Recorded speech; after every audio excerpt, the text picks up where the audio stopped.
call the meeting to order. It's the Moretown Select Board. It is Monday, August 3rd. Fall's coming. We're here at 79 School Street. We're in the John Hugboom meeting room. Salute to John. And we do have Callie and Sam. The other members are online. Sam will probably be showing up momentarily, and Mike is not with us tonight. He's just out on vacation. So let's go ahead and start. We got public comment. So let's see if there's anyone online with public comment. Does not appear. Travis, are you here for public comment? Yeah, all right. Why don't you take a couple of minutes and let us listen to what you have. I'd like to make this part of the record and make it part of the select board minutes. And I will read from and explain what this is about. All right. So you got 2 minutes, Travis. So I'm going to do the same select board. Thank you. This is a formal notice of floodplain violation, municipal fraud complaint. I have many more copies for the rest of your select board's members as well.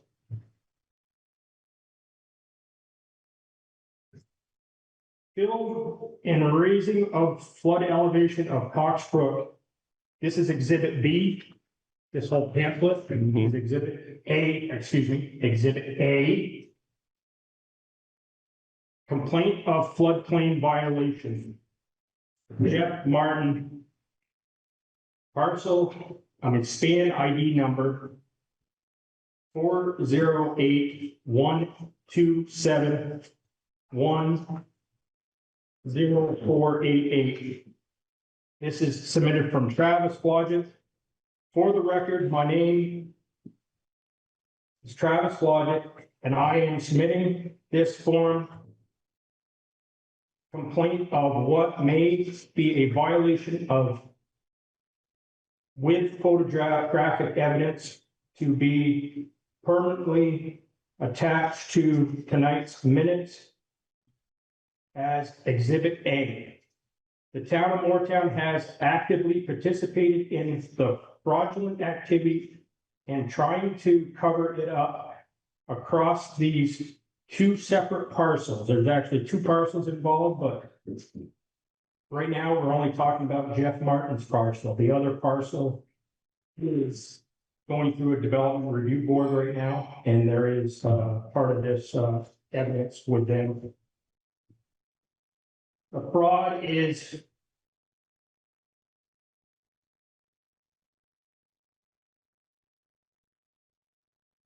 parcel overlay has been deliberately manipulated to confuse things. You've got 30 seconds. Yep, thank you. Attached for this permanent record and part of the meeting is 30 seconds. That's 2 minutes on my 3 fast. Jeff claimed this firm. Jeff Martin has currently built a firm saying that it was pre-existing. The permit number under DEC is 4654. Attached are Google images, and that was for rebuilding of pre-existing. Thank you, Travis. Yeah. Any other public comment?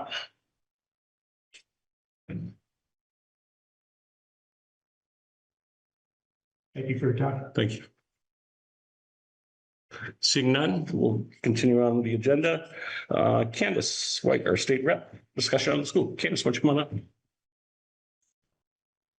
Good afternoon. Yes, I understand Rep Torrey was here a couple of weeks ago and there was some conversation about education reform. Yes. I was out of town then, so. So was I. So I just offered to come and perhaps I have some more information from Dara. I did invite to see if any House Education Committee members were available to join us tonight. Didn't have luck.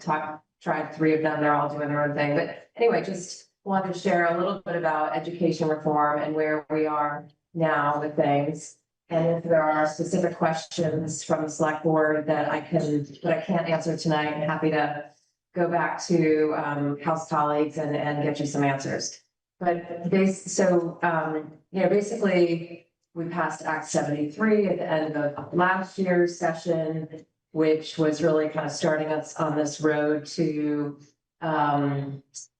reform and to some mergers throughout the state. And we know there's been a lot of studies, so we know that there are some schools out in Vermont that have like very low enrollments, much lower than we have in the valley schools. So I mean, some with 2 and 3 kids in classrooms. So minimum classroom size standards were passed last year in Act 73. I think those go into effect this year. Trying to get schools up to minimums of like 10 to 12 students to make things more affordable. So then this year we passed I think it was H954.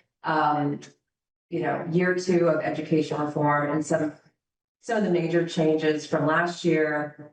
Last year we were contemplating mandated mergers. There was pretty big public outcry on mandated mergers. So this bill does not mandate mergers, but a couple things that it does mandate. Number one, splitting. So looking at the state as a whole and splitting the state up into 7 CESA districts. So these are cooperative education service areas. And this legislation actually to propose CESAs passed a couple of years ago, prior to my being in the legislature. But it was not mandatory, and only one area of the state took it up. And there's an area in southern Vermont, like kind of near the New Hampshire border, that has already established a CESA.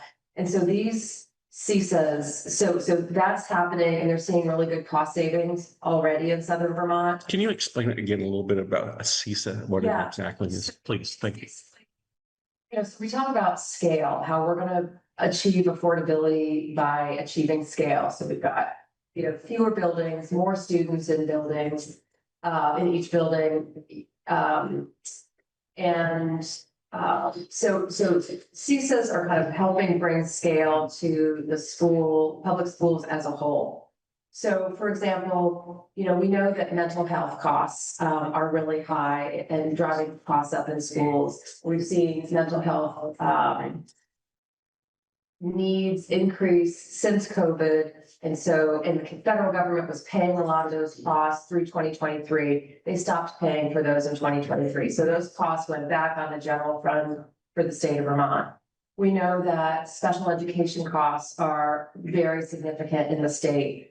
And that is a pretty significant part of the budget. We know that healthcare benefits for teachers, and I think that like everybody's been talking about that. Those are, big drivers of costs. So when you look at CESAs, we're basically saying, let's take a big corner of the state and say maybe there are 20 schools. I'm just kind of throwing that number out there, but much bigger than a supervisory district. But asking these larger groups of schools to work together on some of these high cost areas. So special education, like right now, Harwood is having to handle special education for their schools. But if they were, partnering with a couple other supervisory unions or supervisory districts, that will allow them to have, one group of special ed experts who are advising the entire CESA group. So instead of like each school district having to manage special education, how they deliver it, how they're managing the paperwork for the federal government is requiring, instead of doing that on small scale, having it happen in a much larger scale. So really finding expertise and paying for that expertise and spreading it over just a number of more schools. And it will also deliver consistency in what we're doing. So because, you may have people who know a lot about special education in this supervisory district, but maybe up in the Northeast Kingdom, they don't really have the experts. They're trying to figure it out, and it's costly. So, so really kind of being able to be efficient about the expertise in the state and the costs So these CISA districts are mandated to handle their special education costs as a CISA, same with their mental health care for students. Teacher continued education is also another big cost driver. Possibly transportation. That hasn't been talked a lot about, and I pay special attention to that because I'm on the transportation committee, but anyway, that's a potential. So basically just, asking big groups of the state to work together to find efficiencies and to find cost savings. So those 7 CISAs, the timeline is, I want to say like 30 to 45 days after the bill was signed by the governor. He signed it in like late June. The CISA districts have to be formed, and the legislation suggested the 7 CISA districts. But those are not binding. So like Harwood was suggested to be in this CISA district, but they really feel like they should be in this one. Like they can have that leverage to make those choices. But once you're in a CISA district, then then there will be like an executive director is not the right word, but somebody who's in charge of the CISA who will be facilitating merger discussions. So not only are these CISA groups working on being efficient about some of these high cost areas of education, but they will also start to talk about potential mergers. Because we know that we have too many buildings out there. A lot of them are really in disrepair. Some of them have, PFAS, maybe lots of issues. Right. So, but again, in these 7 CISA districts, all those schools will be required to start having discussions with the other CISA members about what mergers might make sense. And they will have a full year to have these discussions. And in October of 2027, the CISA districts will be required to submit their plan to the state. And the assumption is that there will be mergers that will be suggested in these different CISAs, and that then those merger suggestions will go to the voters in town meeting 2028. So, there's been a lot of talk about people don't want to be told that they need to merge. But, the other part of this that is working on cost containment is the foundation formula, which will be right now is set to take place in fiscal year 2030. So we've just started fiscal year 27. So it's 3 more years. But what that's telling school districts is we have an approximate amount of money that we think each student will be allocated by the state once the foundation formula takes place. So just to back up, and you all probably know that like right now, school budgets are voted on, those are sent to the legislature. The legislature is required to fund them. That's the way it is. There's no negotiation. That's how it is. In 2030, we will change and say, the state's not waiting to see the budgets. The state is going to say, each student will receive X amount of money to be educated for the year. And right now, the number is around 15,000 something per student. And that's before student weights. So if it's a student with special needs and they need special education, then they get an amount of money over and above that 15,000, whatever. And so if you're an impoverished student, if you are, an English as a second language student, all those weights get added to that foundation formula amount. But so in 2030, the state will then give to the school districts, you've got, say Harwood has 500 students, they're gonna get 500 multiplied by the foundation formula per student, and then the weights added on top of that. And they know that's the money we're gonna have to operate this year. So Let me ask one quick question. Yeah. The foundation formula, how is that figured out and where is that?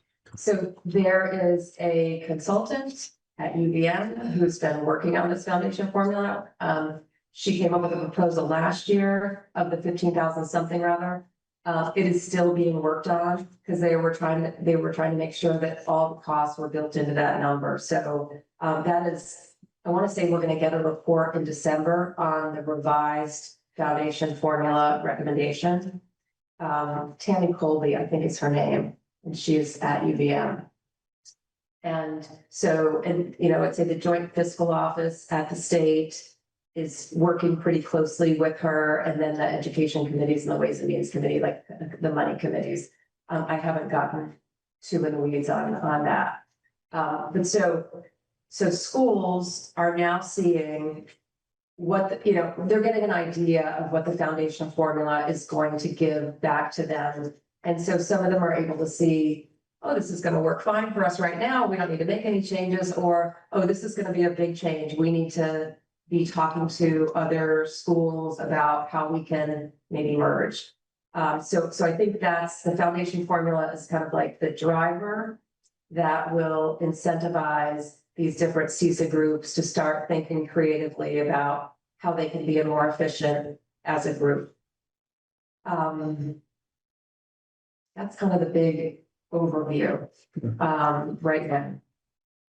Let me just check to see if there are other things I'm forgetting. Yes, 7 facilitators. We added stuff on school construction, so there's more of a scaffolding for school construction aid. As you may remember, school construction, the state stopped funding it right around 2008 when we had that financial cliff, and it hasn't been funded since. So we have, there's been a lot of work put on what a school construction budget would look like, what the governance would be. It still needs to be funded. And that will be addressed next year. And as you know, the state funding was not easy this year. It's a challenge, but we know that needs to get funded to some capacity to start to help some of these schools as they make these merger decisions and so forth. So to be continued on that, but there is intent to have funding available for some of these school upgrades and buildings and so forth. Other things that we did on education, we passed some legislation to address chronic absenteeism, which apparently is quite a big issue in public schools these days. And there's some crazy statistics that kids who are missing school in the early years as well as in the high school years, it just makes them so much further away from ever graduating. When students are absentee in the younger years, they are guaranteed to need reading remediation. So that's another bill that we passed, and it's really to help again, have a consistent strategy for dealing with absenteeism across the state, to try to address, because as we know, absenteeism just drives up the cost of education when we have to have all these remedial programs for kids who are missing school. So those are some of the highlights, but I'm happy if people have specific questions, happy to take them on or. Sure. Well, maybe I'll defer to my colleague Sam. He's our guru on schools, and or that's kind of one of the yeah. Hi, Sam. Nice to meet you. Nice to meet you. Apologies, I did send over these questions about an hour ago. I know that's late, but I was No working the weekend. Yeah. So I guess the same question I started with Dara, just to sort of level set and make sure we're on the same page. To me, the big issue we can talk about the Formula. Thank you. Yeah. But right now we're dealing with the excess spending threshold. Yes. So that's at 118% currently. And over the last few years, to be able to get a budget in under that number, the school first, I have a 9-year-old here in Moretown. Okay. So 2 years ago, among other cuts, we lost the elementary foreign language program. Yes. Last year, we lost our full-time nurse in the school. And now this year, because of the law that you just voted to approve, we're going down to 15.5% from 18.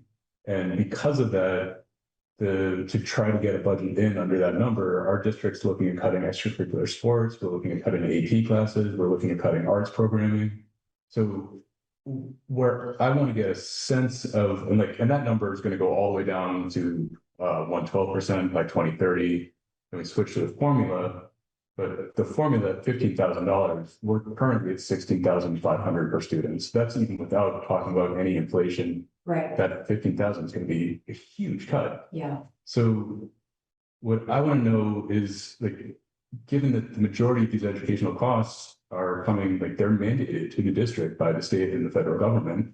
So where specifically do you think that our school district can be cutting costs to try to get back some of these programs, keep some of these programs? Do you think it's okay to lose these programs to keep under the budget? no, it's a good question. I mean, the excess spending threshold question, when we looked at it, we had, I want to say the Joint Fiscal Office did this exercise so that we could see with the excess spending threshold changes, how that was affecting school districts. And we saw that Harwood was 118%, like you were good up to about 115, and then it started to go off, then it was bad. And our goal was, that was the Senate bill that proposed it go to 112%. So we were really trying to hold that, keep it as high as we could to keep the pain down for schools, knowing that we have the Senate that were coming from this. We wanted to go to 112, and that felt pretty cataclysmic for a lot of schools. So it was the best that we could get in the negotiating process. I'd like to understand a little bit more. I mean, we didn't at that time talk about, who's cutting what. But recognizing that, we don't have quite the money to cover everything that we're doing. And I think that's a scenario that we are looking at every year. So, I had kids go at Waitsfield Elementary, and I remember when the foreign language class cutting came up, was it last year or 2 years ago? And I think, because I think I've been sitting on the Harwood school board discussion, and some of the students who are part of the board had said, it wasn't a great language program to begin with, so it would be okay. I think, and I would say we experienced as a family that the foreign language at Waitsfield was probably, if we had to make a cut, that maybe was one of the cuts that we would have chosen. So that was just our personal experience. And I heard some other similar thoughts. But I mean, I think that we probably have to do something about, we probably have too many elementary schools in the valley. And we're probably gonna have to make a change. And I'm not having those, I'm not going to all school board meetings, so, but I think we're gonna have to do something about elementary school. Or do you sit on the school board? No, I don't. My Okay. father is. Okay, 'cause it sounds like they're having some conversations about doing something different with elementary schools. Yeah, that's perfect for my next question. If you don't mind. So because of the budget squeeze that they're facing, a subcommittee from the board has put together a proposal that would bring the district down to one elementary school in the valley, one where Crossett Brook is now, and we merge Crossett Brook into the middle school at Harwood. So we'd have one building that's both middle schools plus high school, and 2 elementaries. So I guess just the question for you is then, do you think that's the best path forward for the district, for the majority of the towns under your representation to lose their elementary schools? I mean, personally, like we experience as a family, we experienced Warren Elementary School, we experienced Waitsfield Elementary School, we experienced Facein Elementary School. Because we had father in Warren, mother in Waitsfield, camp at Facein. So, our experience was they were all very good, very different, but all really good schools. So it's hard. I know that everybody really values their small school. In an ideal world, we wouldn't have to make any changes, but we know that declining enrollment, increasing costs, we can't keep it the way it is. So I do support taking a look at doing something different with our elementary schools. I don't, the idea of building something new sounds exciting and expensive. And whether, I think I read the Valley Reporter, Lisa Luma saying, hey, let's not throw out looking at Waitsfield School. The Truex Collins already did that study. Yeah. It's not possible. Yeah. So I think we've got to be looking at creative solutions. Whether it's a new school or adding on to a school. But I don't, we can't afford to continue doing things the way they are. Well, then I guess to that end, then, and sorry, I don't mean to, if you guys. That's you're good. So we currently have about $100 million in school maintenance needs in the district. So even if we were to consolidate in that way, we're looking at least $100 million to build a new school or to do some sort of reconfiguration. So would you stand up in support of a bond to cover those costs? I think I want to see how the school construction, how that conversation goes in the legislature. There's $50 million in that budget for the whole state at the moment. So the money needs to come from somewhere. Right, yeah, I'm not sure, because I'm not sure. Okay. Yeah. And then, so if we're going to take this consolidation plan and we're going to just, imagine this, right? And it's going to somehow both lower taxes and improve the educational experience for our students, which I personally don't believe that it would. That consolidation is still going to take years to happen, and it's going to cost a tremendous amount of money, construction fees, other associated costs. So while that's all happening, I'm a parent with a student in this district, and I'm watching my child's educational experience get worse year to year to year to year. So what can you do as my representative to assure me that you're going to be able to reverse this trend while he's still a student in your district? I guess I would ask of you, what do you see as solutions? You don't like the idea of mergers.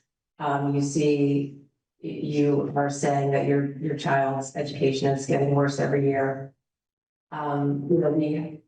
We have people who don't want to have any change, and we have people who can't afford the current system. So, I don't have all the answers. I am here to listen to ideas, to report on what we're doing, and I'd love to have all the answers. I don't, but we do need solutions or creative ideas for how to tackle this. So, if you have ideas that haven't been presented, I'm happy to hear them and share them, but I don't have the magic, solution.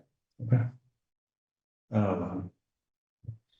I'm just curious, as we're going through this process, as you were saying, that we might create these larger not districts, that's the wrong word. Pizza groupings. But as we're on that trip to get there, there's urgent stuff that needs to be done now, never mind some of the educational thing that Sam's referring to, but just even in buildings that we're going to still use for the next 5 years, or if we decide to go build something, it's 10 years away before we find a location, build a school, do all that.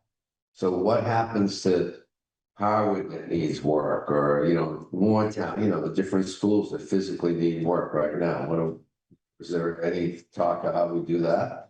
I would think that, that when our schools are participating in these CISA discussions, that some of it's going to be, well, what buildings make sense investing in and what don't. We've got, in terms of locations of schools, are some in floodplain areas where it doesn't make sense to continue to invest in them because we worry about climate change and what that's going to do.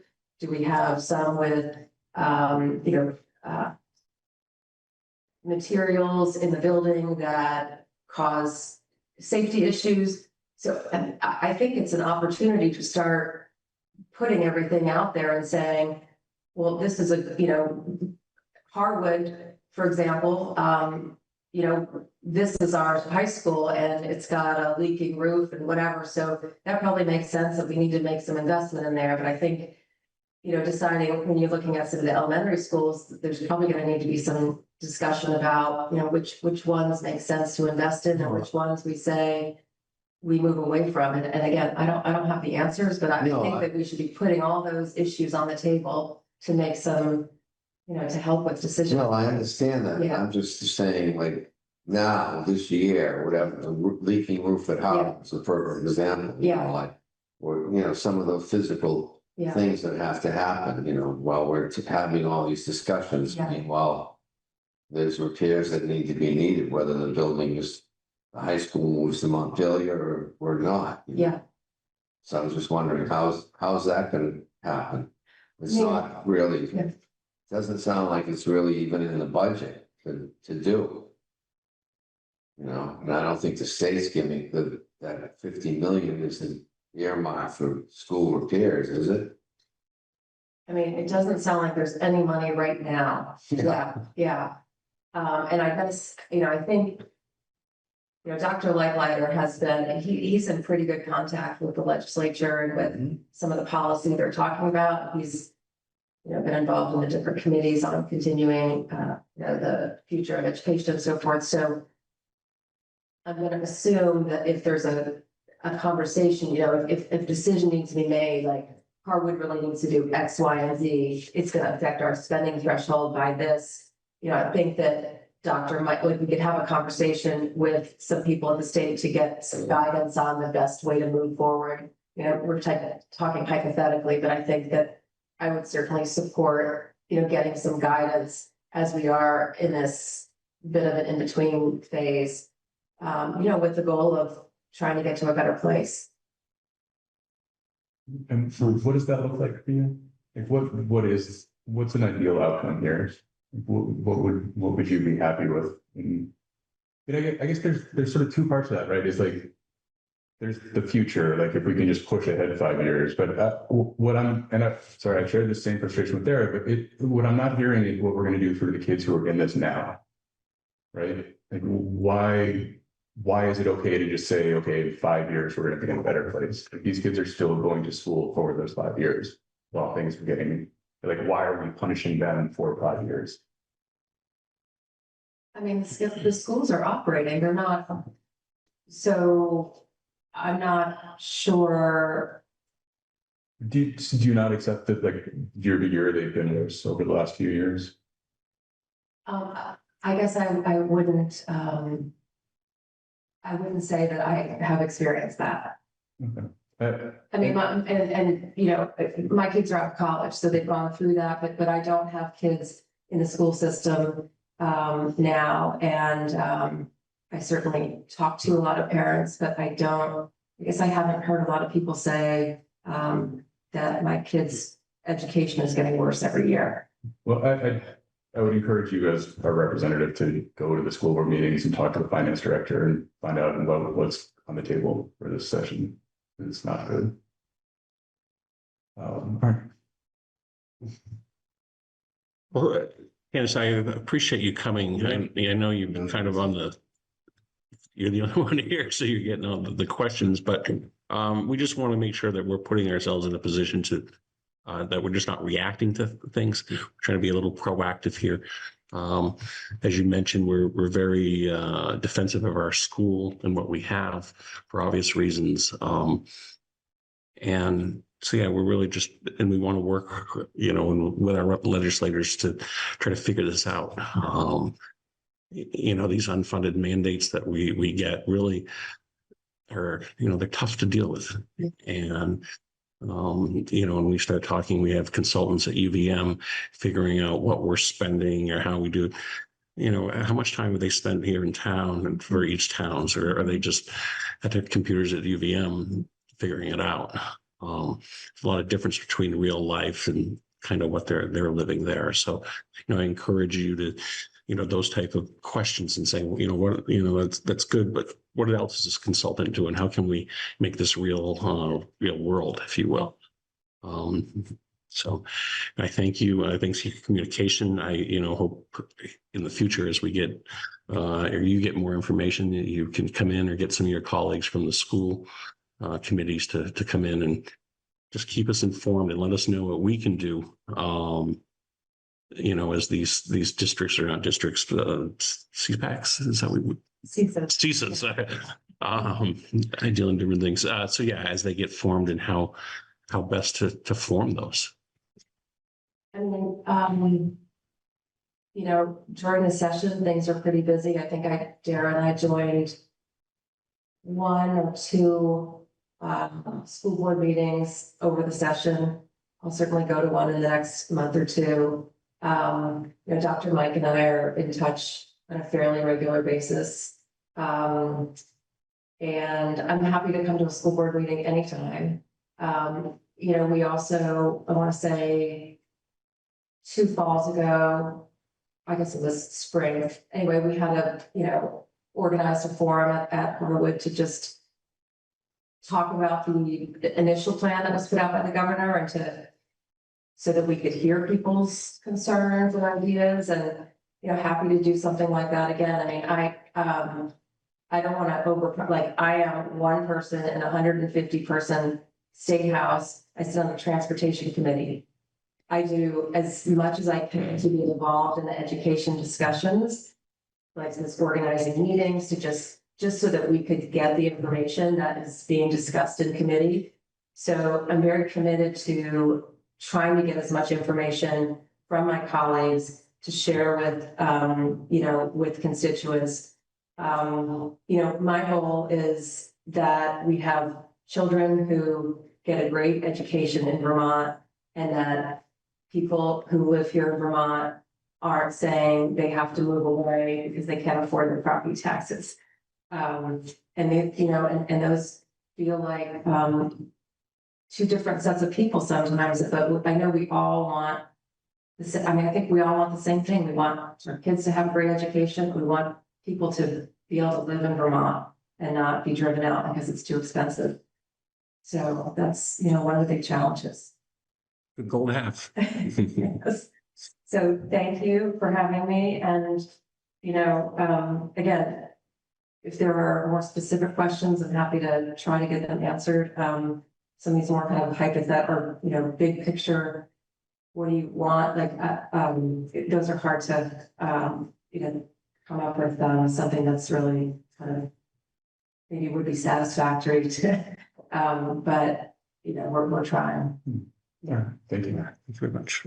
Just one quick question Yeah. on the subject, transportation line, and you Yeah. don't have to answer now, but I'd be curious to know, there's a bill S-66 that's in the transportation committee, the one about excessive noise from motorcycles and trucks. I understand it's just in that committee, not moving anywhere. And I was maybe not tonight, but you could let me know what happened to that. It's more noticeable this year. It's what? You know what, it would be really helpful to hear from people who are experiencing that. Oh, yeah. The whole, Maybe- The best town routes in New England lives, yeah. because there's constant motorcycles this year. And I Well, I'm a visitor, and the amount of trucks and the noise of the trucks coming through. And the Jake breaks, the rail breaks. Incredible. I mean, I just come during the day for Yeah. 5, 6, 10 hours, Yeah. and I'm here and I see these moving trucks coming back into the food. And I wonder, Boom, boom, boom, boom, it boom. would be so great to have a little camera that, if it was legal, that gave tickets to people that sped. Because if everybody should just slow down when they come through town, Yeah. they don't, because they're working and they want to pick up the truck and get the load, But I don't know if it's legal in this state, but it would be great to just put a camera in there and just, so it's just a slow down zone. well, I believe that we can have, the municipality can pass a law. I had a conversation with some truck drivers about the Jake break. And the truck driver said to me, if I don't use the Jake, it was a matter of safety. He's like, for the most part, I don't use it, but there are times when I need to use it because I need to stop quickly because somebody's in the road and you want me using my Jake brake versus not using it because I need that to be able to stop quickly. That was one person that was kind of like, his reasoning as to why he uses it sometimes. I mean, whether they are being used, more than normal, or whether the motorcycles are at decibel levels which are above what is, what passes the inspection. We did tighten some of the language on inspections for motorcycles this year. It's not just in the village, people can hear it up on the mountain road, College Road, I mean, Okay. going down through here out onto 100B, and just, We're talking about Yeah. 17. Yeah. what? You hear it for 5 minutes, you hear them come down. Yeah, you can hear it. I can hear them going through the village and off to Waitsville. I live on a town on that side. Anyways, it would be interesting. I know there's that bill that is there. I just was curious. And we talked with the sheriff at our last meeting. He was here. Yeah, And one of the suggestions, which I haven't had a chance to work on, is that we have some people keep a log at different locations I think it'd in the be really village, helpful, and then yeah. the sheriff would be able to see like what time some of this, Yeah. noise and cycles of trucks and, so they could pinpoint some enforcement. I think if you all were to do something like a week long, have some type of log, just to give some evidence, like, here's what is happening, motorcycles, The time of trucks, day, that would be super helpful. Because that bill, the bill about excessive noise came in last year.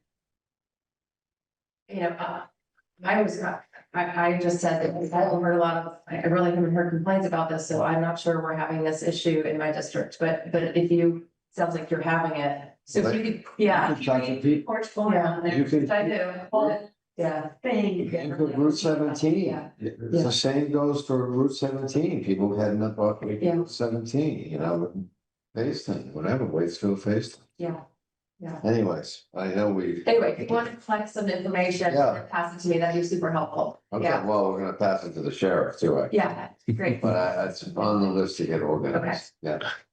Well, thank you, Candace. You're welcome. Have a nice evening for Tom, coming I up. got a couple things. Candace, we have Callie here, one of our other members on, she's on right there. All right, Callie, go ahead. I asked this to Dara as well, but has the state thought about changing how they do health insurance? Because right now in the state, you have two options. You can either do MVP or Blue Cross, and they can set the rates wherever they want to. And, if we're talking about spending, a lot of spending in schools comes along with health insurance for teachers. And, can we save some money that way by kind of pushing some rate changes there, giving people different options? Yeah. Because there's just those two options, and that's a state piece. Yeah, no, I hear you. So we've done a couple good things related to healthcare. I mean, number one, last year we passed legislation to go to reference-based pricing as a state. And everybody I've talked to in healthcare who kind of, works in that field has said that going to reference-based pricing is a really important component of getting to, more affordable healthcare. And that's basically, if you get a hip replacement at UVM, it's gonna cost the same at Porter, it's gonna cost the same, because right now, there are very big discrepancies from hospital to hospital in terms of what you pay. So reference-based pricing is set to go into effect. It's in another year, I want to say. Now, we did attempt to pass legislation this year to address the teachers' healthcare, the teachers and the state workers' healthcare, to address it immediately. Because as you said, it is driving up the cost of education, and we are all paying for it through our property taxes. Unfortunately, the governor vetoed that bill. So that's not, it doesn't mean it's not happening, it's just not happening this year. It's gonna happen next year with everything else. We have passed some other pieces of legislation to pull down our healthcare prices. Area RX is one that we just joined this nonprofit consortium of states where any person with a Vermont address can purchase their prescription drugs through this Area RX network, and you are guaranteed 20 to 80% savings on your pharmaceuticals. So, and you can use health insurance or not. So that's passed, and that should be going to affect like very soon if it hasn't already. We're also still looking at universal healthcare, universal primary care. Because healthcare is such at a crisis that, there's a feeling like we may be able to start a universal primary care across the state. Because we also see that more primary care keeps costs down for everybody because it keeps people out of the hospitals. So there are some things in the works. If that answers your question, Hallie. Yeah, I just think there's a lot of different options for different providers. I mean, I don't have Blue Cross or MVP because luckily we have a separate union where I work that we fall under that. And it's actually cheaper per person doing that. And they pretty much cover the same thing. So I think just giving people that option as a state could work to do that. And then the only other thing, since everyone's bringing up transportation, I don't know what the state was thinking in that title requirement. But as someone who had to go to the DMV 4 separate times to actually get a title for a vehicle, and listening to people at the DMV who have also been through the same process, if it's over 15 years old, just give it a title. If it's been VIN checked, just give it a title. I don't know where the state was going with that, but the DMV obviously does not know what they're doing with that either. And I mean, people should not have to go to the DMV 4 and 5 times to get the correct information just to get a title to register a vehicle. I don't think I'm familiar with the legislation that you're referring to. I mean, is this about getting a replacement title? If you don't have a title for a vehicle, you cannot register it in Vermont. You have to track down the title, you have to go wherever you need to go, or you have to pay a bond to get a title. Otherwise, Or has that been the way it's always been? It's just. it has not been the way it's always been. Okay, so that's new, okay. Yeah. There was a whole sunset on the title law. So it used to be if it was older than 15 years, you didn't need a title to get it registered. And now you need a title for everything. Okay. And I mean, I was at the DMV 4 times to register a vehicle because I had to keep going back and forth. And the amount of people that were also there that had been through the same thing or were told different things was ridiculous and that was last summer.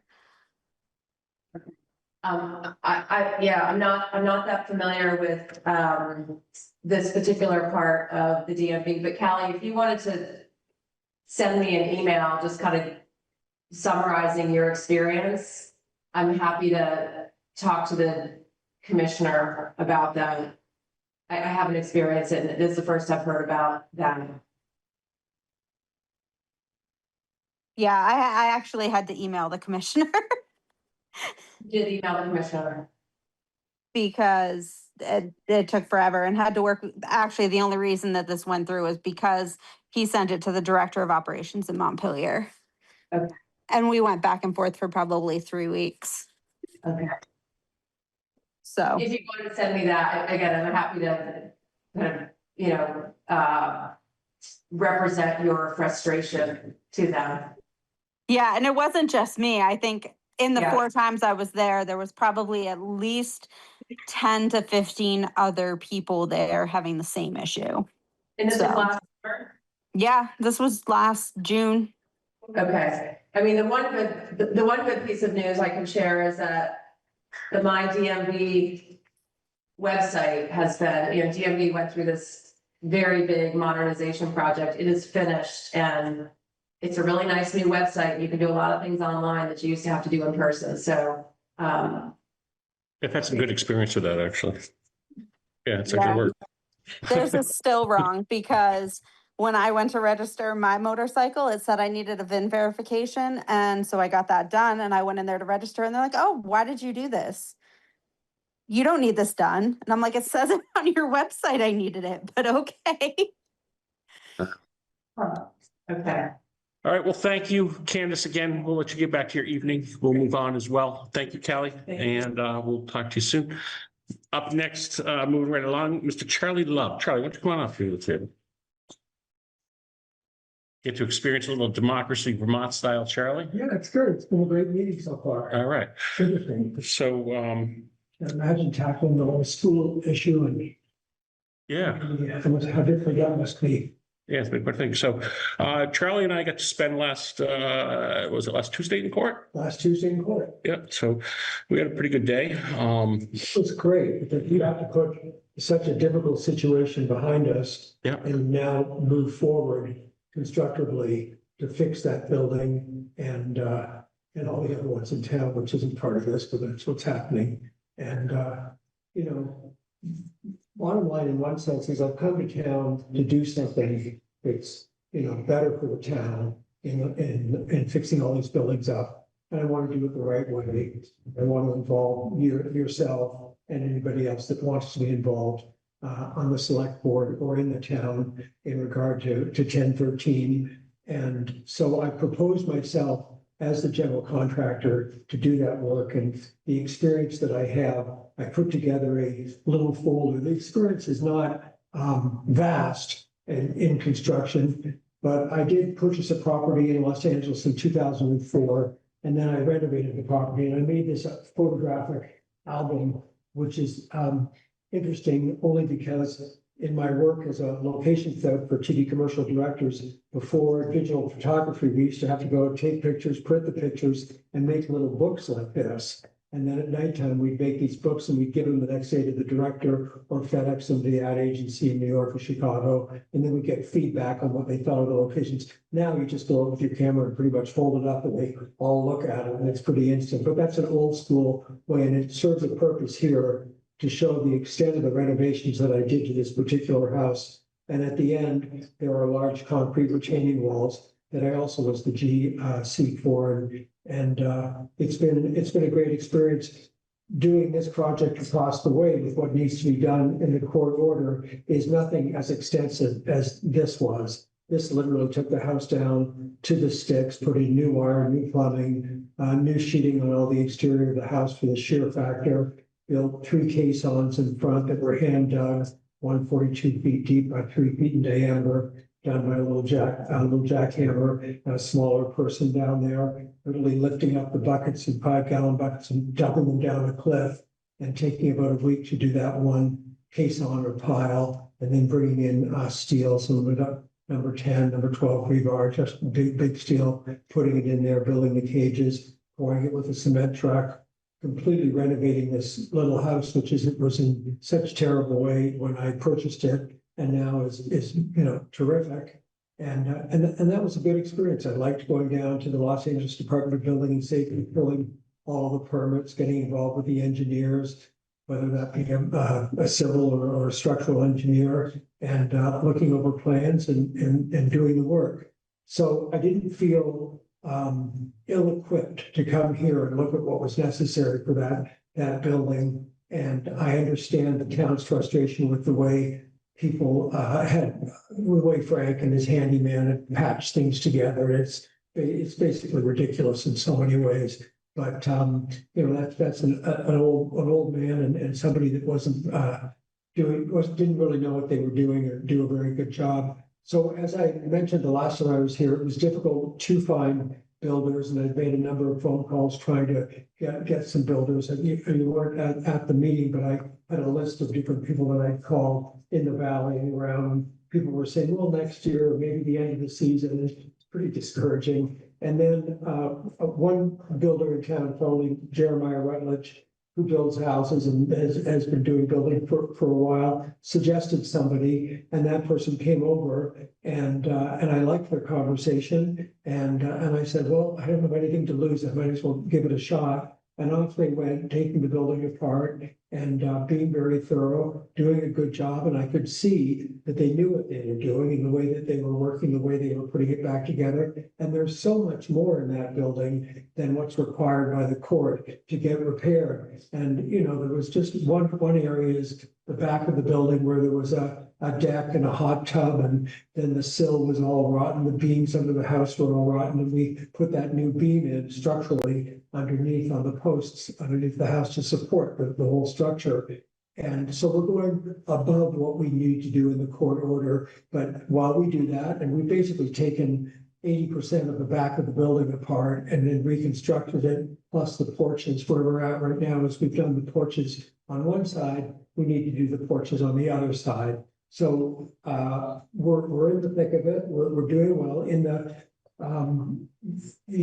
list that I gave you, the information that I gave you, the name of the builder was there, and his name is Chris Bassett, and That's all. he's a kind of a quirky guy, and he's got an assistant, and the two of them, you know, do the work, and I go to the lumber store and get the lumber and bring it back and get them whatever supplies they need and keep an eye on what they're doing. And I can see that they're, you know, they're doing well with their sheeting. I'm going over and getting tin from a place over in Williamstown and bringing it back so that they can, you know, do the correct fittings and protect the building. And I invite you to come over and apart from the last time, which was kind of a fact finding situation, come and look at what they were doing and see what they're up to. And, you know, I mean, the last time it wasn't to my advantage because I was excited to have you come over to show you what I'd done because we'd done a good job. And I think you were more interested in you know, part of the court case because that was what was going on at that time. You know, I'd love to show you what we're doing, and it's my intent to fix that building, obviously better than the court mandated repairs,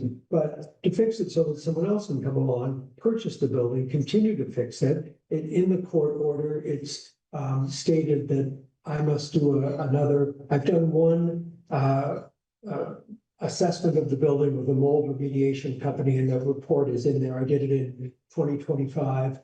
In November, and it's extensive, and the basement's difficult and a big problem for that. And so in the court order, I need to do that again towards, I guess, the end of my time here, and I have to produce that and make sure that whoever buys the place knows that that needs to be done, as well as all of the fire department lists that need to be done. And that's, you know, that's my nature. I would never want to pull the wool over anyone's eyes. I want them to see the building, see the opportunity of the building, be excited by the building. It's got 6 viable rental units and be ready to take it on. And I'm willing to sell it at a price that could make them excited about getting the building. That's kind of a part of the equation. But so there's a whole formula that I think can work well for the future of the building and hence the town. So I think we're on the right track. And I would agree there. So last Tuesday, we were in court. We spent most of the day in the court. And then I think at 4 o'clock, we finally settled an agreement. This is my first time in court. Have you been to court before? Oh, no, of course not. No. The other one is about. So, and thank you, Charlie. I mean, it was, you know, it's never fun being in court. But I think, like you said, we came to a good agreement. One of the agreements we did secure, to kind of offset our costs. We've had some attorney costs and this and that. So Charlie brought in a check today for $80,000 to the town.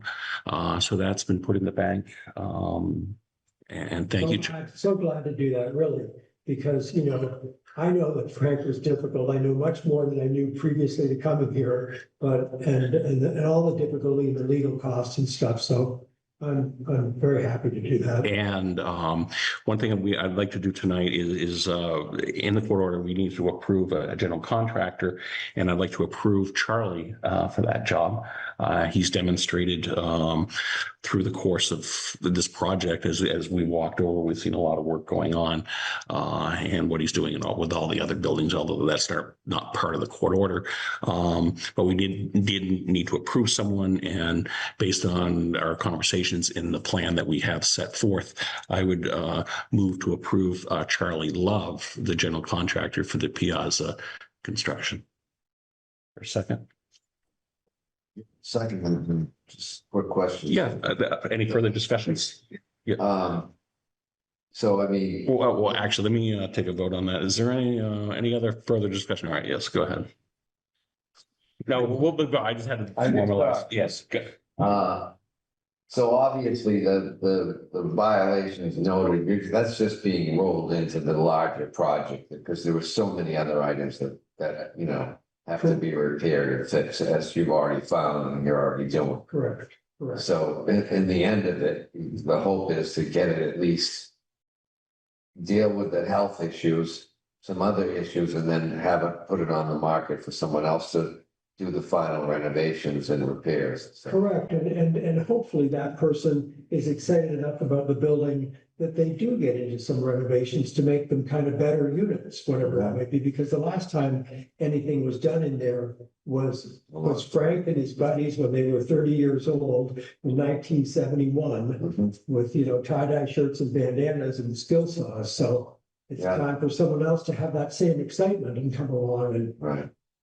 And we don't need to get in the whole Yeah. corridor, but no, I just, no, these are good questions, but we can take a look. But so when Charlie leaves, that property will be tight. There'll be inspections so that people know what has to happen in order to be livable. And that's what we were looking for. There's going to be mold remediation in a couple of the units. He is also, as we asked the other day, any of the other stuff like the roof, plan, everything that's been done, he's given us the plans for that. your stairs, just before and after you've kind of seen them, but those are Yeah. chronicles that the building, the stairs. And as he said, we have Green Home Solutions.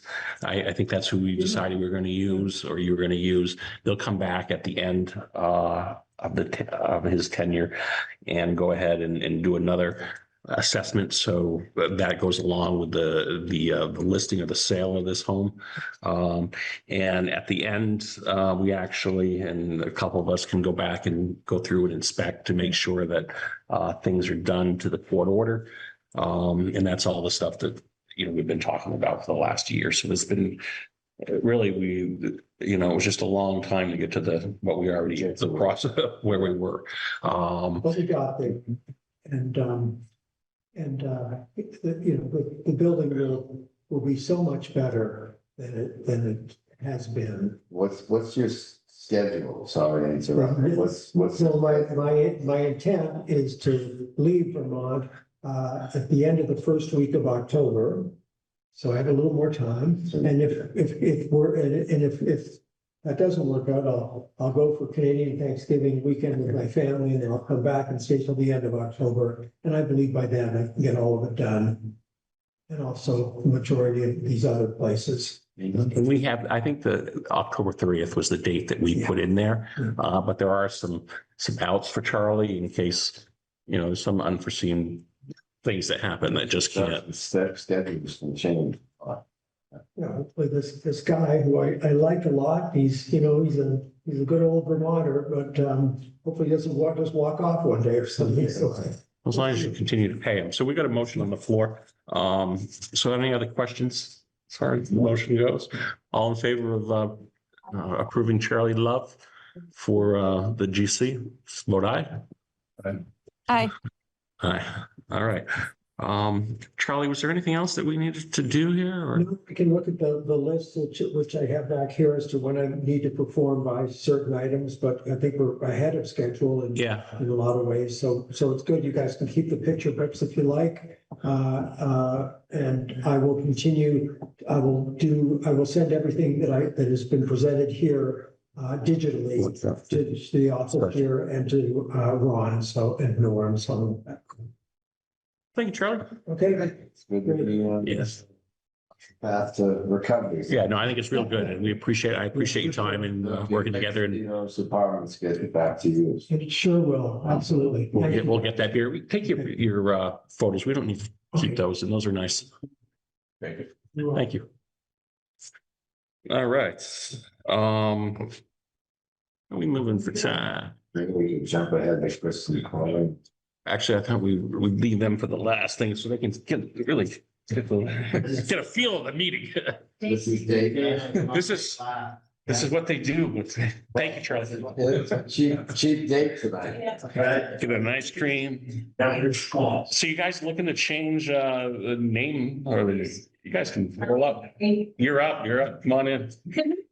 One unrelated public comment related to the school conversation. Oh, sure, yes. I want to give a kudos to the current school board. Because these are very hard conversations and they've been happening for a while. And the last time they happened was not in such a pleasant, Right. inclusive, engaging way. So I'm very grateful that the school board's being mindful and they're committing to reaching out and having good community engagement around all of this. Because there is no easy answer.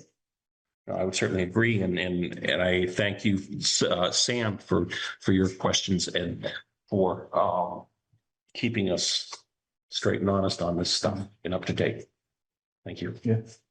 I'll pass that along. Good. Maybe happy to take.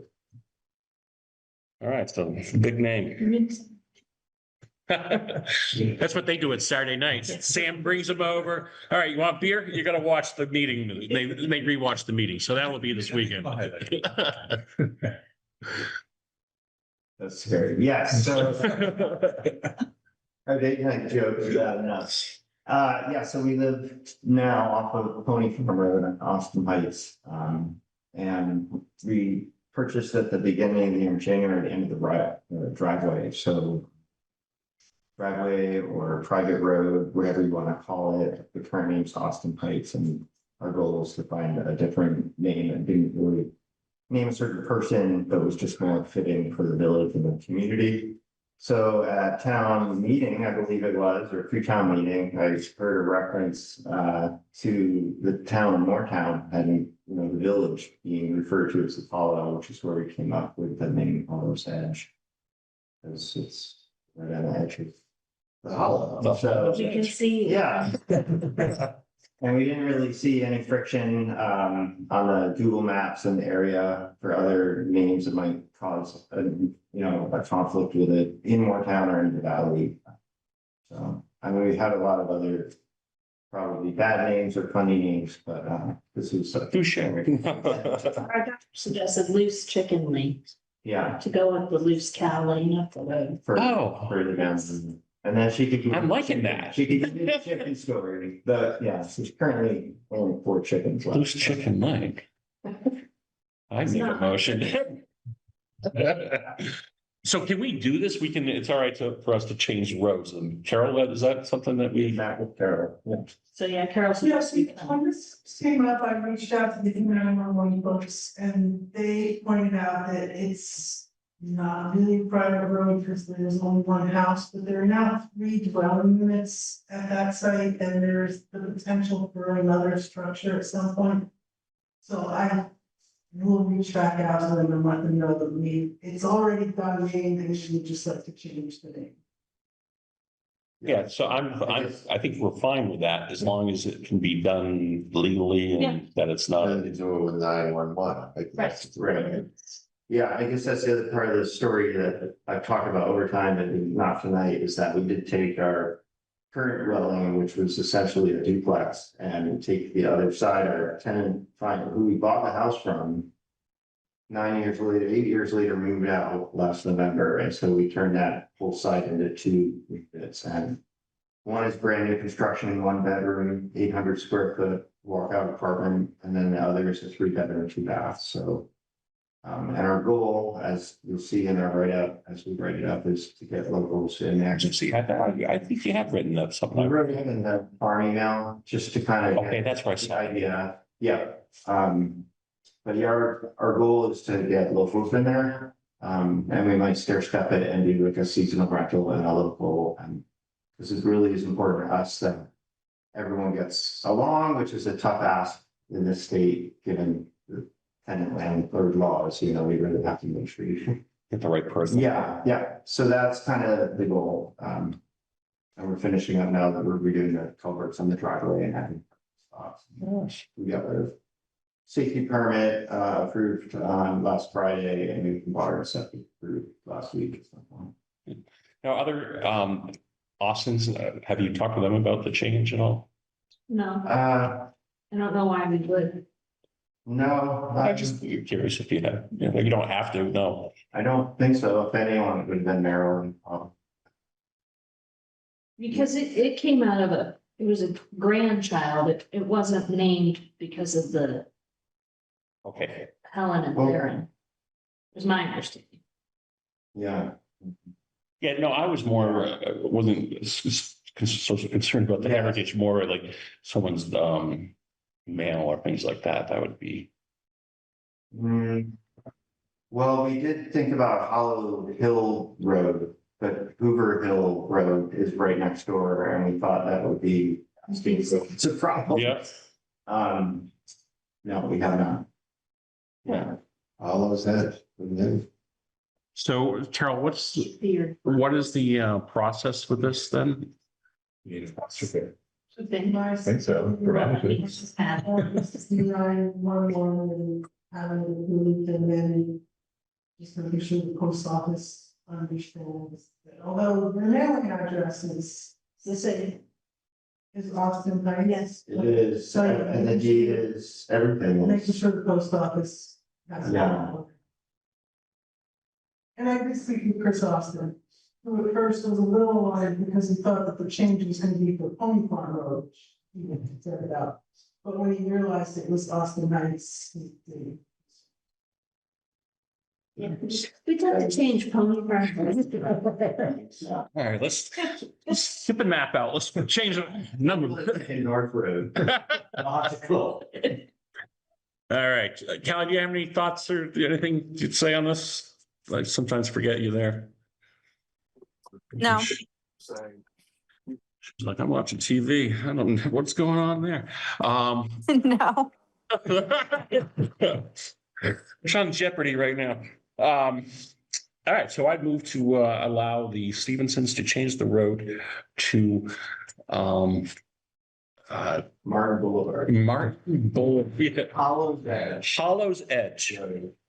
Just Hollow's Edge. Well, no, I think wouldn't it be Hollow's Edge Lane? Because You can use Lane, Road, I was gonna say private. On it. Right. It's gonna say, I think Right. that's the signs I see when it's a private road. It usually says the name of the road. and underneath PVT underneath it.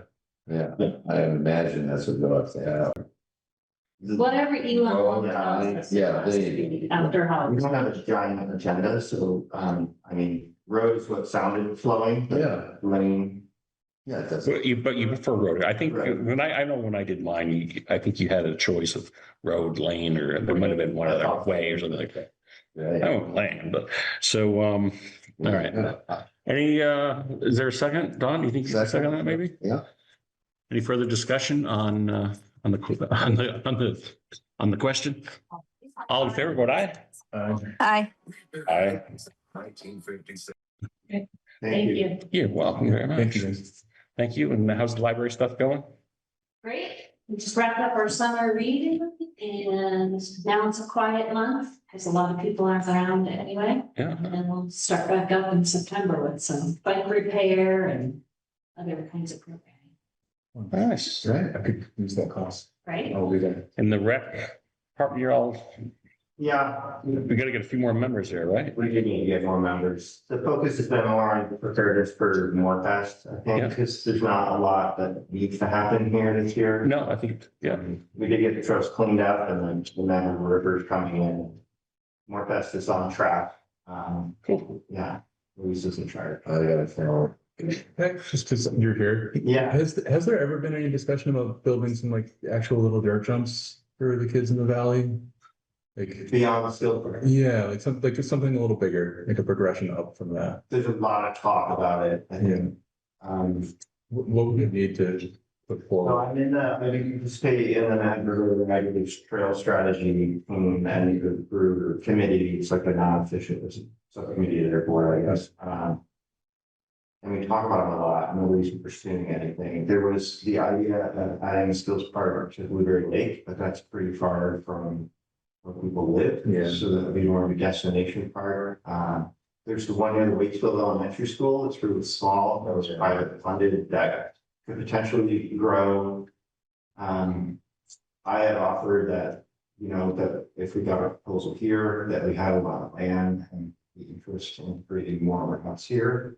It's a lot of eyes lit up, but I think people have been obviously really busy with a lot of trail work happening, and the Matador Riders and the Matador Path are merging this summer. We want Oh, cool. the Matador Trail line. So I think that it's very public, but I think it really finalizes in September. So Misha and Bob Kogut essentially are bringing both together. Yeah, Burlington Build just opened something like that last summer, I think, and it's like 6 jumps and a 20-second loop back up, and it's incredible how quickly the kids get comfortable in the air. Is it asphalt or? No, it's dirt. Yeah. After, yeah. Yeah, there, I think it'd be great. I think the goal of this skills park was that it would have that feeling, but I think this is more like a grassroots local build, versus the new hipster parks. Yeah. You know, version 2 at some point. Yeah. All right, thank you. Thank you. Well, God, you guys too, yeah, whoop it up on your way home. We have some other select board meetings. Yeah, go celebrate the win. All right, Miss Carol, why don't we go back to you? If you had some reports, communications. You look like you're. Once you bring all your stuff up to the table here. As much as I like. You don't have to bring it hard. Yeah, leave the hard hat there. I thought you were gonna have to put on the hard hat earlier tonight, but. I haven't done enough of these meetings to know exactly what happens when, but See, we're a little loose here. I'm always doing things all over the place. so reports and communications. Yes. So did she leave you anything to like?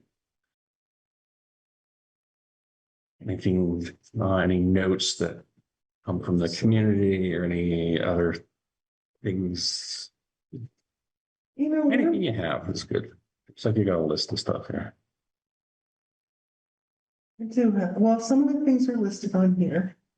Some things listed on here I don't have. There's one thing that Sherilyn went over with me a couple of times that I don't see any information on. And what is that? Repair of the sidewalk right out here in front of the building.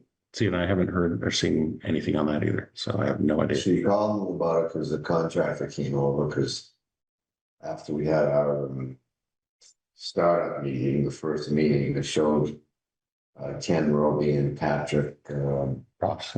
what? Yeah, Patrick, whatever, I yeah, don't know his last yeah, name. from Waitsfield, yeah. The sidewalk in front where the trip has it, and whether they could, while they're here working on the sidewalk, whether they could fix it. And so then I hadn't heard anything about it until just, I think this week, last week, sorry. Asking me about it, and I said, well, we want them to look at it because the sidewalk is, we don't want someone to trip there, and it's that one, it's really one can. So did we get a So quote? I don't know if they're, I supposed thought to that give us the there quote. was a quote from them, but I'm not seeing it anywhere. Okay.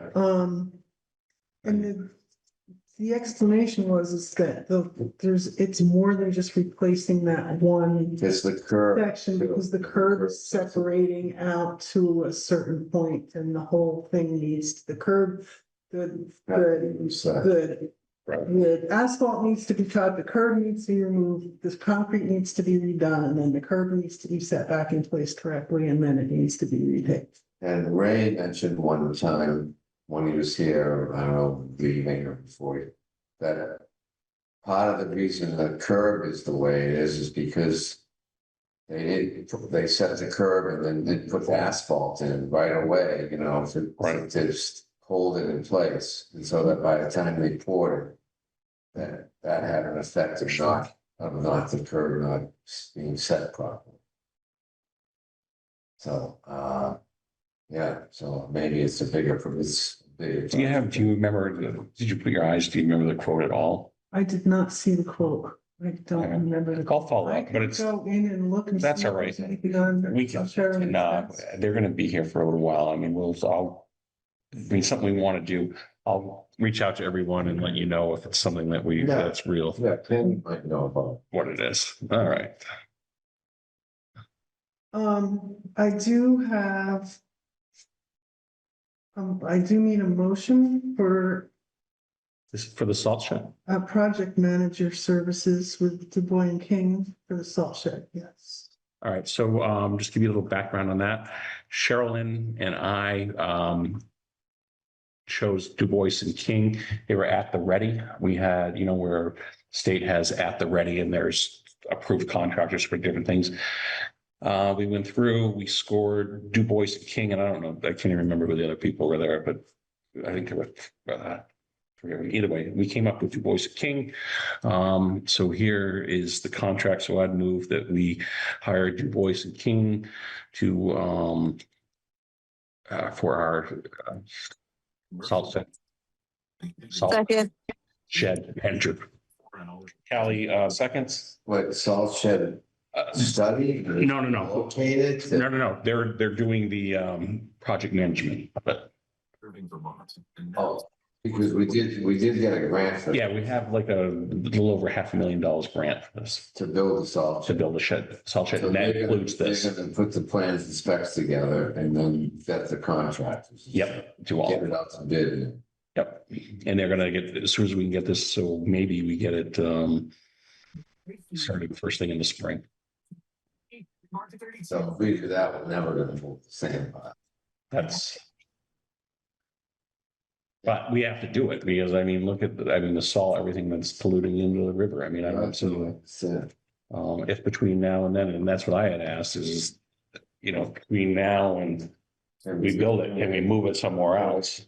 Salt shed somewhere. And their answer is, well, you come up with that and then we'll talk about it. So. All in favor, vote aye. Aye. Aye. You want this amount included in that motion? No, that's all right.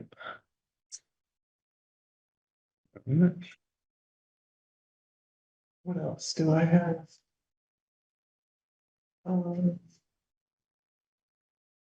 The TAC committee. So yeah, we'll go over this. So it's the town of Moretown, the Central Vermont Regional Planning Commission. We have a TAC committee member, we have a regional commissioner, and we have the Regional Emergency Management Committee. And that, so for the Board of Regional Commissioners, we have Deb Sargent representing Jeff. For our TAC committee, John Lynch. Well, And that's a year ago. Joyce said she needed to step down. John said he would fill the role, but I just left him a message to call me tomorrow morning to see if he's doing it or all right, has been doing it, or does he want to continue to do it? And otherwise we'll have to find, if he says yeah, otherwise we'll have a way to need to find someone and also an alternate, yeah. you know. And we're also looking for an alternate for the regional commissioner as well. And then we have, as far as the Regional Emergency Management Committee, we have Stefan, and the service representative is Courtney Guyette. So I just moved to appoint those folks for the regional planning. Callie, it's for your eyes here. Is there a second? At the next meeting, let you know, send an email, John tells. Yeah, I mean, at this point, we'll appoint him, but if he's not, then we'll have to go back and relook at that. But this is something that they wanted yesterday, type of thing. So all in favor, vote aye. Aye. I had a question on that. Does Courtney even live in town? I don't know if this is the same person I'm thinking of, but if it is, do they even live in town? I do not know whether she does or not, and Stefan doesn't live in town either, so I don't know oh, what we could do there, to be honest with you, Kelly. Yeah, I But- mean, if it's tied into emergency management, in the fire department, I wouldn't even know to say how active she is in the fire department anymore either, if it was anything to do with that, so. Yeah, she may not, and we can check with Stefan, but that's who he shared with, I think this was Cheryl Lynn that he shared it with.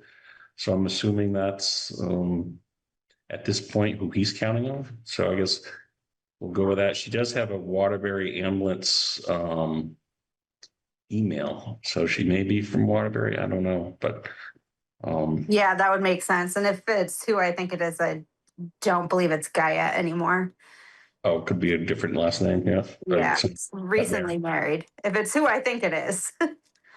Yeah, so anyways, that's who we have. So is there any, if no further discussion, all in favor, vote aye. Right?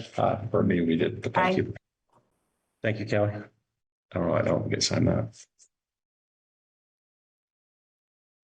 Then I have a contract with Avery for a culvert replacement. I think that's, yeah, that must be one of the old ones. It's in now. Yeah, we just need to sign off on it. Yeah, this was signed. Yeah. Yeah, so we'll just sign off on it. Previously approved and. Previously approved, yes. Yeah. Reviewing but not signing. Well, yeah, actually, we've already, You- that's already been approved. Yeah. But go ahead if you want to go ahead and take a look at it. It's for the culvert. I think we approved like 2 meetings ago. And then I need, approval of a liquor license for catering for the Morfest,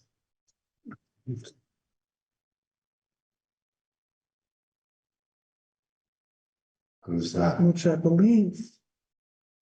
Is it Lawson's? It's been enough. It's nonprofit corporations.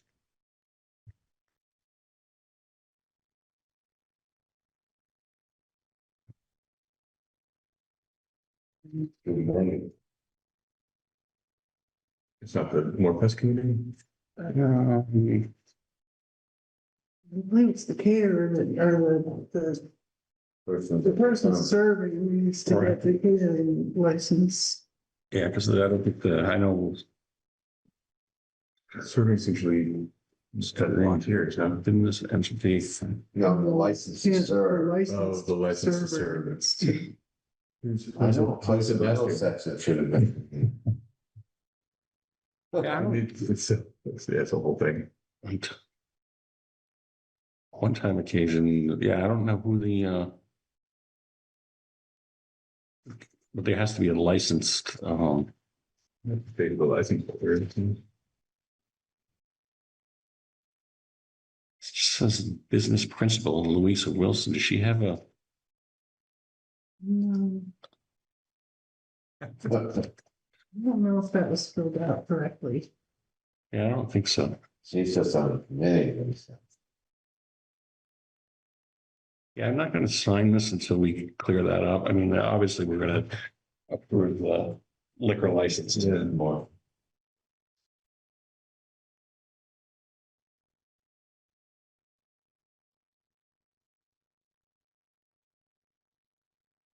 And I have warrants, Yeah, the which you know all about. business entities that work on PTO.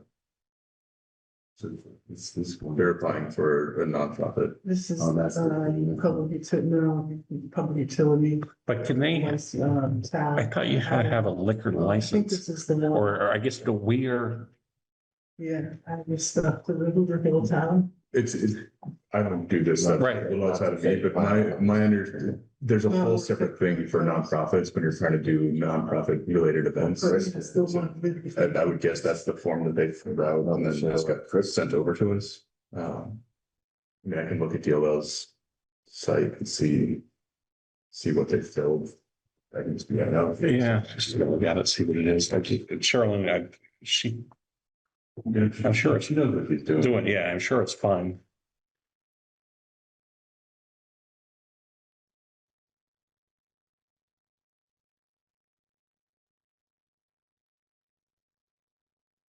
Is there? Is anybody else gonna sign Besides the- So yeah, so she had, so it looks like, the anchor contract? I think, Sam did or not. I don't know if he signed it or not. I put it fast. Oh, I didn't, I thought we didn't, I thought we'd already signed it.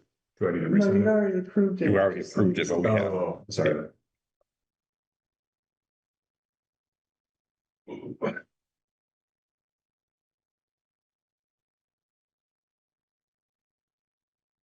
I think, Sign later?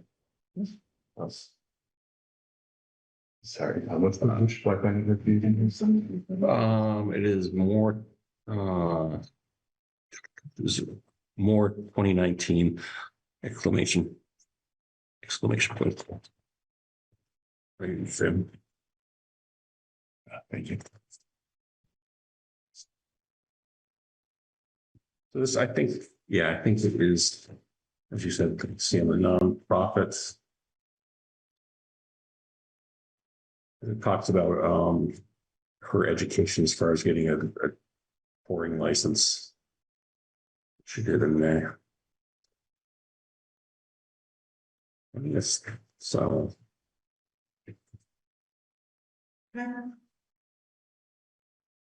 Sam, we'll go ahead. I think, go ahead. yeah, if there's an issue, we'll, anything else, Carol? Minutes of 7/20/26. Is there a motion on that? Motion to approve the minutes from 7:20. 7:20, sorry. That's all right. Second. Thank you, Kelly. Any changes on those or revisions at all? All good? All in favor, vote aye. Aye. There was one other thing on the agenda, but I'm not real certain on it, that was added on here was some policies to keep compliant with FEMA, but I don't have those, to go over, so we're gonna table that until next time. Yeah, Next time. next time. Sam, do you have anything as old or new business that you wanted to bring up? Yeah, today? it's not something new, Yeah. more, I guess, question, but thinking about the school stuff going forward and sort of how to best position Moretown to be a real part of this discussion. I think one of the things from talking to our two reps now, it's pretty clear both of them are supporting consolidation. And it seems that a lot of the stuff that Candace said about the authority that the CISOs have was new to me, and I think it's going to be new to the school board too. I'm not sure that that's really fully understood how much power they've given them. So if we're looking at a single Valley Elementary School, to me, it might make sense to figure out if we can position Moretown as the location for that school. So I was wondering if we have, is there a subcommittee that exists already? Is there a committee that exists already that might be willing to sort of take on some preliminary work to explore like a potential site, how that might work? Something that they first sent to the school board. I think anything we could be doing as a town to make their lives easier. Yeah. Be beneficial for us. So I really worry what this town looks like without an elementary school in it. I mean, so many different reasons, and I mean, the least of all, but maybe the most important being a tax-based situation. It's gonna be really hard to get people to move here. Right. Well, I don't think we have anything that exists now. I don't know whether, I think what I would suggest is come up with a plan of how you think it should look, or maybe you already have. But I think we have people to tap into, like, I think Chris on the rec committee would be good because he knows what we have here as far as that, because I think, and as we go forward, we'll definitely have to spend some time. I want to be involved in some way in this. But we should have, all right, we have a rec component to it. We have, different components to this committee thing, so that everything that a school needs, that we can serve it up. And so I do think we don't have anything formal in place now, but I think we have the resources in some of our different, you and this guy over here to the right, as far as our buildings, and I mean, we have nothing that we currently be, but where and what. So, I think There's some resources. the resources that we Yeah, can tap into. to figure out how to use the present site. Yeah. With expansion and renovation, that would, keeping it in the village, I think would be ideal. I think the village, I think right up, I've envisioned kind of a winding road up to the top of the hill here almost, Perhaps, yeah. and this area more of the ball fields or things like that, because they did get flooded, but that's a long time away. But those are the type of discussions I think Think of that for, it'd be good to have stuff. My phone, I'm sorry, I can never get this thing to be quiet. Kid Rose. I'll reach out separately. Yeah. The right components are to start talking to. Yeah, and try to think about a way, more, first, I think, Sam, to the structure, and then let's kind of look at that and then start reaching out to fill that components on that. Sorry, but now we've got this. Now who's the good person to fill that position? yeah. Or, some people to be on that kind of committee. Right, yeah, yeah. Anything else, Sam? No, that's it. Thank you. Ms. Callie, what about you? Anything new or old you'd like to chat about? The only thing I know, the class 4 road reclassification group hasn't met yet. And I know we kind of formed that and tasked them with doing that about a month ago. Yep. So I'm not sure what's going on with them, but Now, is that something that we, or as a board, should kind of facilitate to make that happen, or how? What do you think? I don't think so. I mean, we've tasked them to go out and look at the road, so I don't see that there's a reason that they can't set a time and go out and check out the road. All right, I'll make a couple calls and see how that's going. We'll talk to Mike about that. Maybe he can kind of move that along. Yeah, I know Paul has been trying to get a meeting together and she just hasn't been able to find a date that Yep. everybody can, so. Do it, yeah. All right, well, as long as people are This trying is it. separate. This is to go out and talking about Brownsville Road specifically. Push Mike on that a little bit. Yeah, because I think it's Mike, Martin, and Sean, and I know Sean has been asking me about it. I'm like, Yeah. I don't know. Yeah, Mike, Sean, and Martin. Martin, yep. I don't. All right, we'll push that one a little bit. Don, how about yourself, buddy? Yeah, we can roll, some of it we won't have an answer to, but just a reminder. We should, at some point, think about how we can brainstorm talking about a town administrator and what steps we need to do to get there. That's not tonight, but we all think about it, then, what's our goal? A year from now, 2 years from now, next year, figure out what we're looking for, how we do all that. I wanted to I'll send, figure out the best way to send it, but in reading Front Porch Forum in Montpelier, I've seen a couple of posts, I won't pull it up right now, where they point in posts about, community service, posting, where they, specifically name, like, you want to get involved in your community, here's, ways to do it, and they list all the different spots, which only made me think of it again when I saw the TAP Yep. thing, or Sam saying, possibly a committee there, just to let people know. So I'll forward you this Front Porch Forum, that I'll separate the posting and let you know, and just Google, Yeah. scroll down. I really don't know all this much about this subject, except from what I read in different papers and stuff, but short-term rentals, if that's anything we want to consider in our town as something that, not only do they need to be sort of regulated as far as safety and fire codes or whatever, but also whether that's, an opportunity that short-term rental people are having a gain, do they share some of that with the town, a tax? I don't know. Carol, you do a lot of minutes, and well, in a lot of towns. What are you seeing with that elsewhere? It's kind of all over the place. I heard recently that Stowe has actually limited the number of STRs Yeah, that was that's- allowed in town.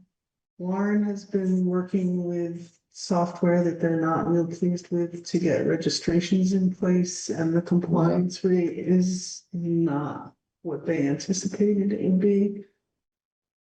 Waitsfield, the planning commission is working on a draft ordinance that they have not yet presented to the select board, so I don't know what's going to happen there. Not So really maybe- aware so of I'm- Waterbury, I'm not really on top of what Waterbury has or hasn't done with STRs. Should we send a note to the planning commission then and ask them to take a look at it?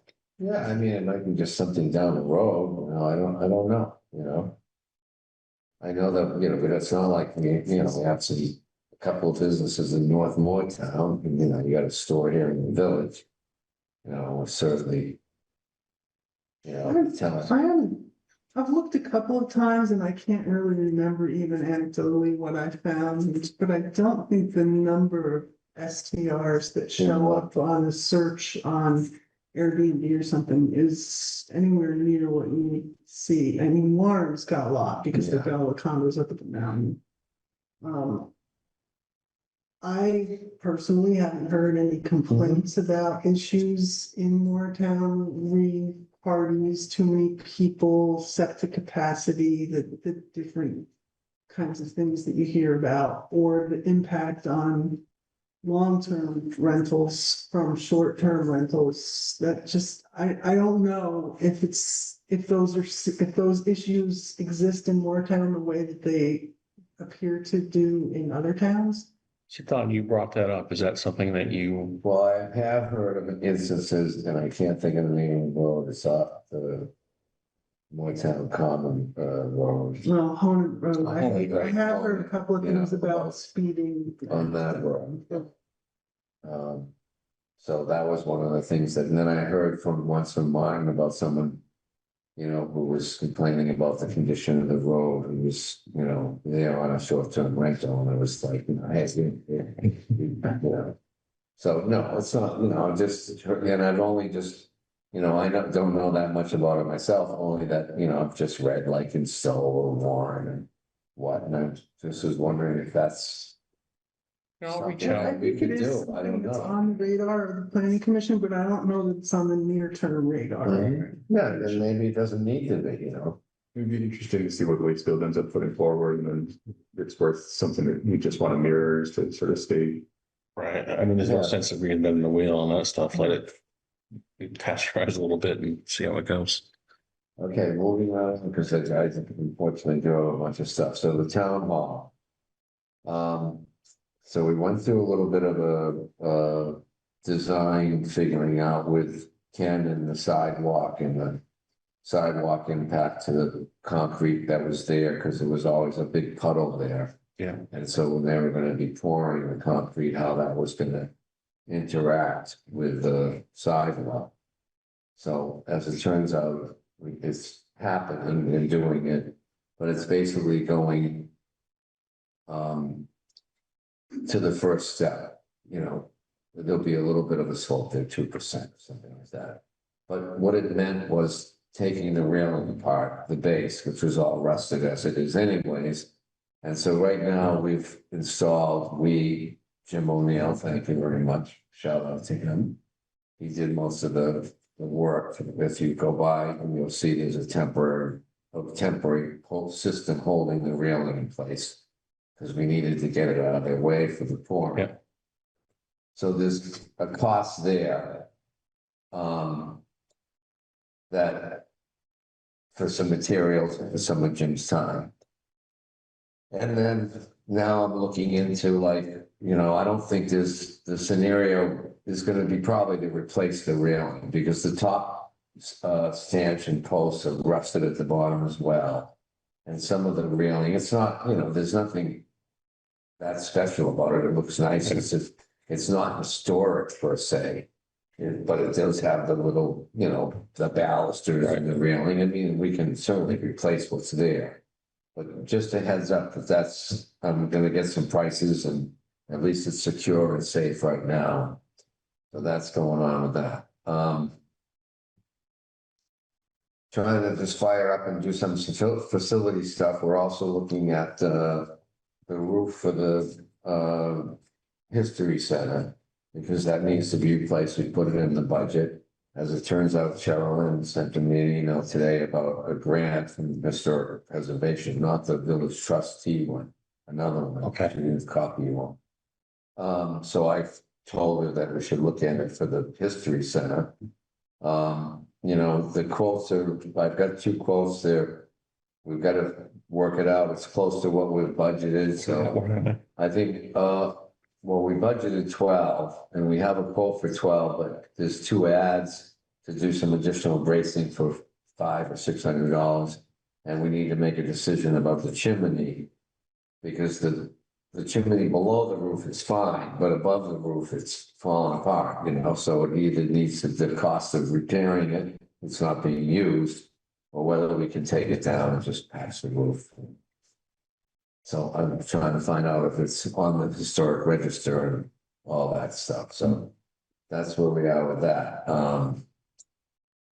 And then I'm trying to pull the next meeting, hopefully I can, you know, we've got a bunch of different prices for HVAC at the garage.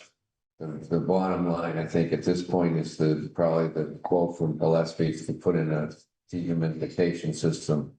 That's fairly simple and kind of mobile and it seems like it would do the job, and that's where we need to start before we do all the other report. So that's just a little short, you know, update on that.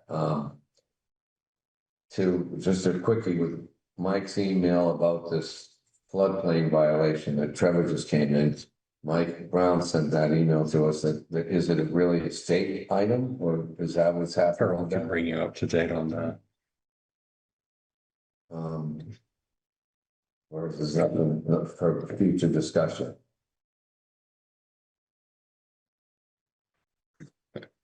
Yeah, okay, future discussion, that's better.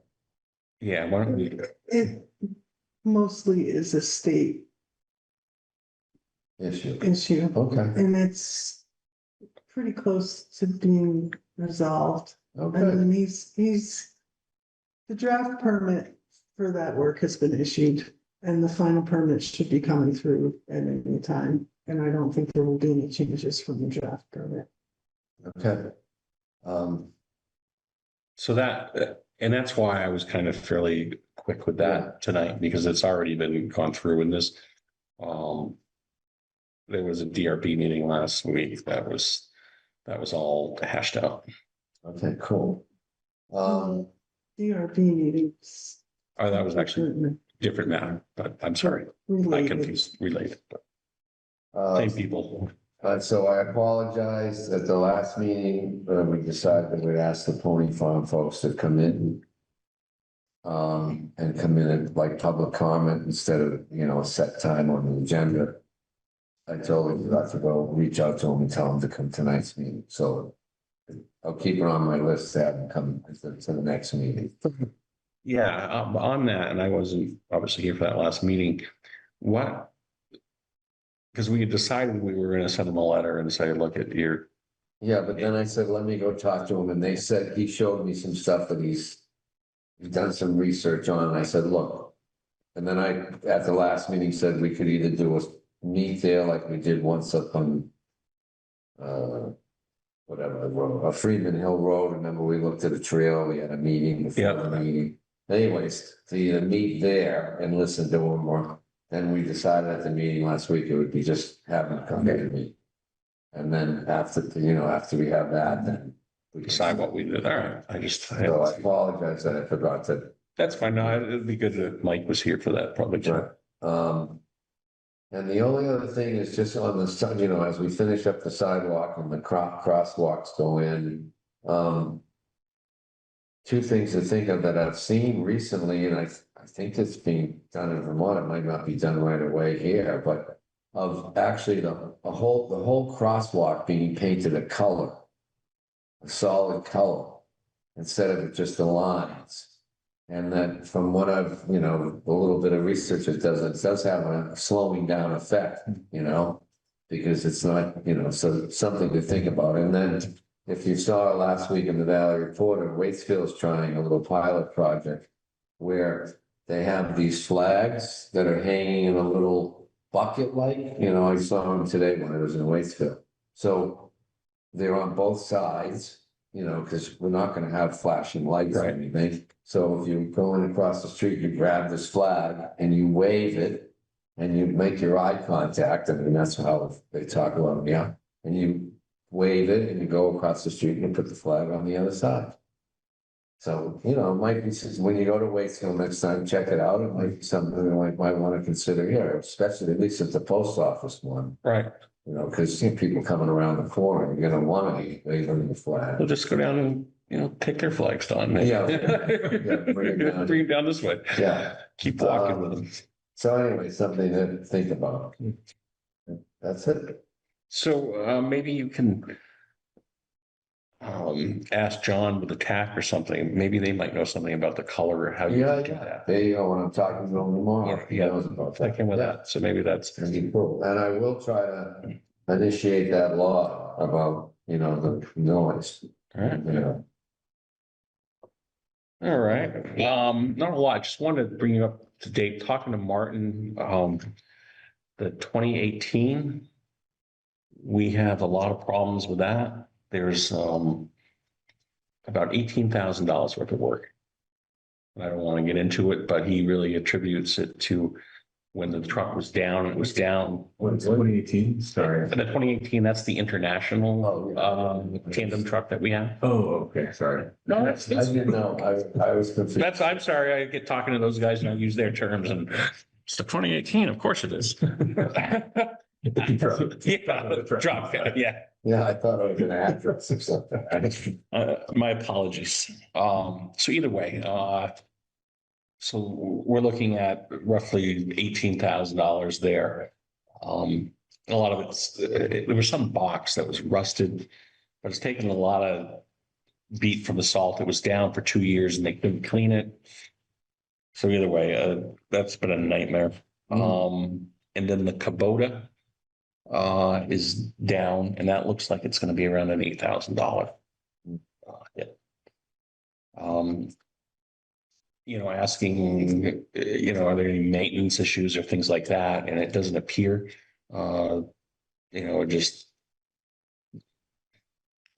bad design on the Kubota where it's collecting salt near the transfer, near the transfer. I don't really know, but either way, it's rusting out things that shouldn't be, and we're having problems, but so just so we're aware of that. So in the meantime, we have Eric's using his equipment to do the mowing here.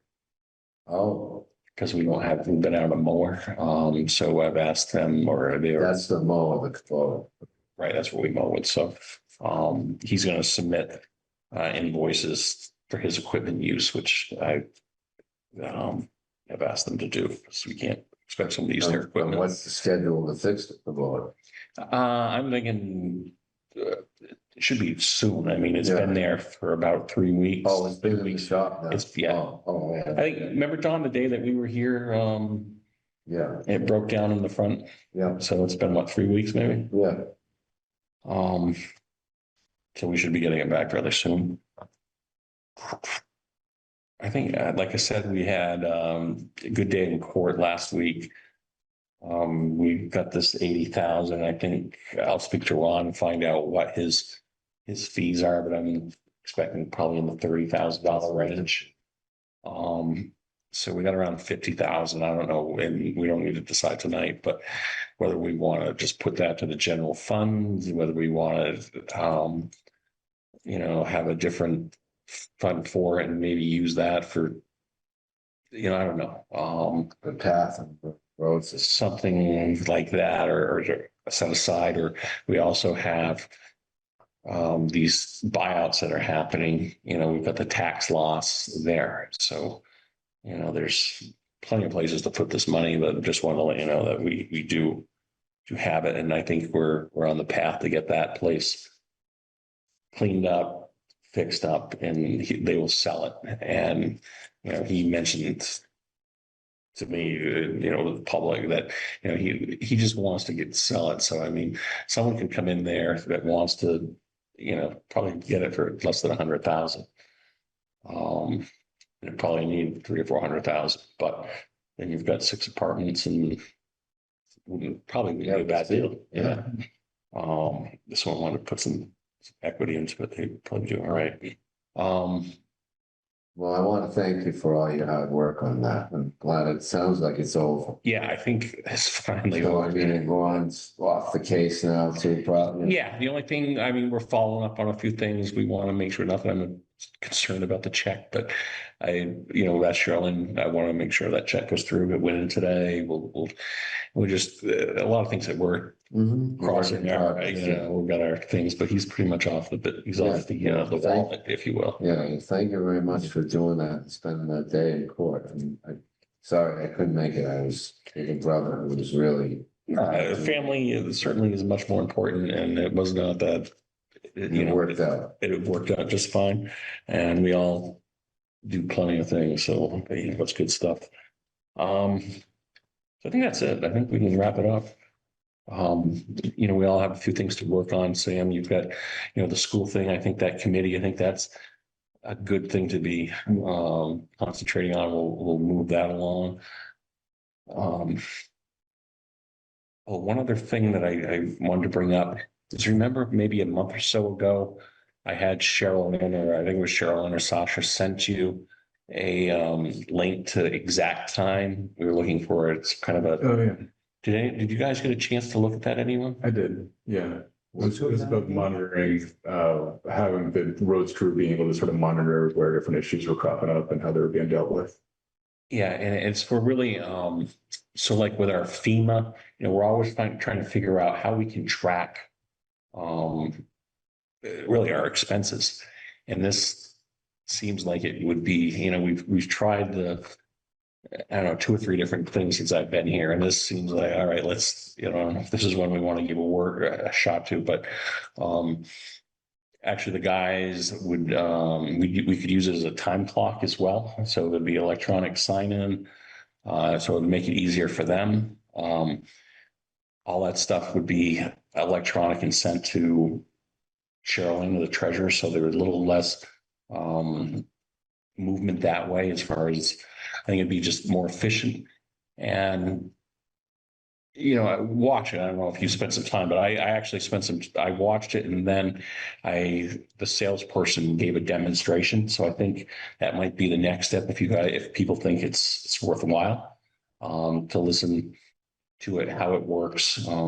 It's a database management. So if someone was bringing a load of stone to Pony Farm Road, they could click on Pony Farm Road, 10 yards, and then of aggregate, whatever there was. So there's different things. It's made to be intuitive, so they're not spending a lot of time. They're just Pony Farm Road, bang, a load of this. Doing that on their phone? On their phone.